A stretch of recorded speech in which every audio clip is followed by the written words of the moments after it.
আমার কাছে আজকেই এই তথ্যটা এসছে,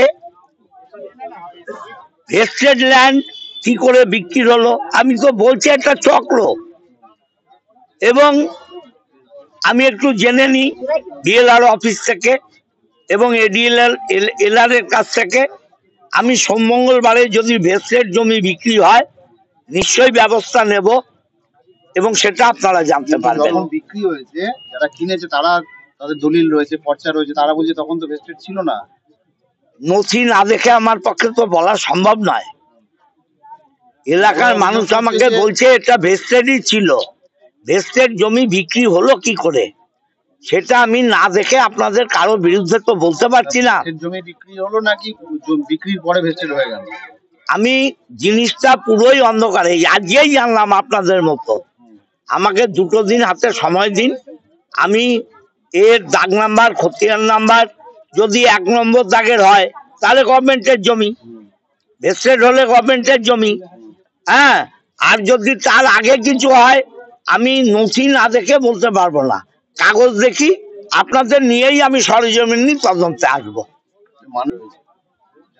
দেখুন, এ তো বহু মানুষ পুকুরের জমি কেনে অল্প পয়সায়, সে জেনেই কেনে যে অল্প পয়সায় পেলাম পুকুরের জমি কিনে নিয়েছি।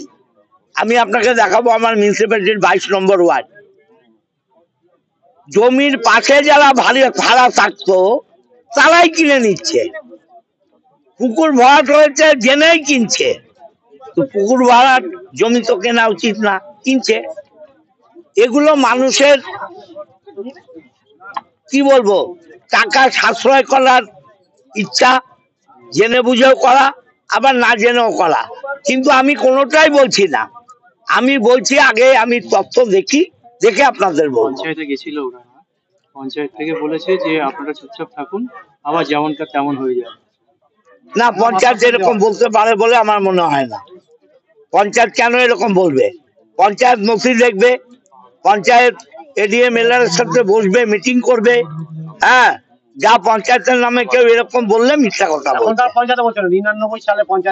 99 সালে আমরা ছিলাম না, বামফ্রন্ট ছিল। 99 সালে বামফ্রন্ট ছিল, এবং এই যে দেখছেন না হকার বসানো, এই জলা জমি বিক্রি করা, পুকুর ভরাট করা, এ আমদানি ওরাই করে গেছে।